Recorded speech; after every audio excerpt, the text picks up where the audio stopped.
வந்து fire extinguisher பார்த்துருக்கோம் இல்லையா? ஃபயர் ஆச்சுன்னா வந்து இது வந்து புது மாடலில் வந்து எங்கே யூஸ் பண்ணலாம் அப்படின்னா, ஈவன் நம்ம வந்து வீட்டில் வந்து கேஸ் சிலிண்டர் இருக்குல்ல, அந்த கேஸ் சிலிண்டரில் இது ஃபிட் பண்ணிடலாம்.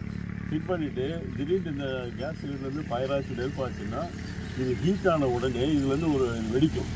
வெடிச்சிச்சுன்னா அதுலேருந்து ஒரு பவுடர் வந்து ஒரு வெளியே வரும். பவுடர் வெளியே வந்ததும் அந்த நெருப்பெல்லாம் வந்து அணைச்சிடும். ரொம்ப ஈஸி மெத்தேடு. இது வந்து புதுசாக வந்து எல்லாருமே எக்ஸ்டிங்விஷர் இல்லை அந்த இடத்துலையே கூட இதை நம்ம பயன்படுத்தலாம். இப்போ ஒரு இடத்துல ஃபயர் ஆகிடுச்சு அப்படின்னும் போது இது அந்த இடத்துல பால் டைப்பில் இருக்கும் ஒன்று, அது இல்லாமல் இதுவும் இருக்குது. இது எடுத்து அதில் போட்டுட்டோம் அப்படின்னா கொஞ்ச நேரத்தில் வந்து இது ஹீட் ஆகும். ஹீட் ஆகிட்டு அப்படியே வெடித்தாலும் பவுடர் வரும். அந்த பவுடர் வந்துச்சு அப்படின்னாக்க உடனே அந்த நெருப்பெல்லாம் வந்து அணைச்சிடும். நீ ஓடி போய் எக்ஸ்டிங்விஷர் எடுத்துகிட்டு வந்து அதை ஆன் பண்ணி செய்யணும் அப்படின்ற அவசியமே கிடையாது. ஜஸ்ட் லைக் இது போட்டுடணும்.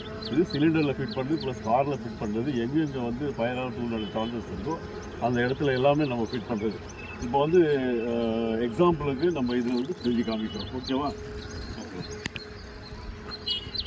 இது வந்து எல்லாம் வந்து நட்டு போல்ட்டு எல்லாம் போட்டு வந்து வெளியில் எடுக்கிறோம். எல்லாம் வெளியில் எடுக்கிறோம்.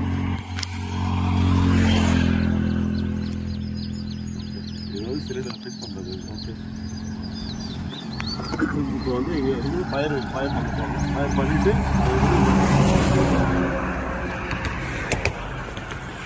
எக்ஸாம்பிள்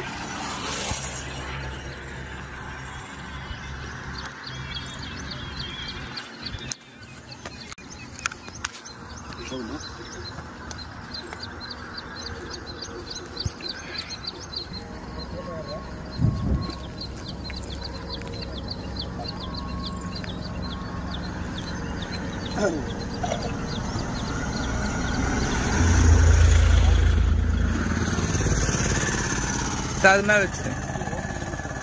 அப்படியே வச்சுருங்க. அப்படியே வைக்கணும், ஓப்பன் பண்ண தேவையில்லை.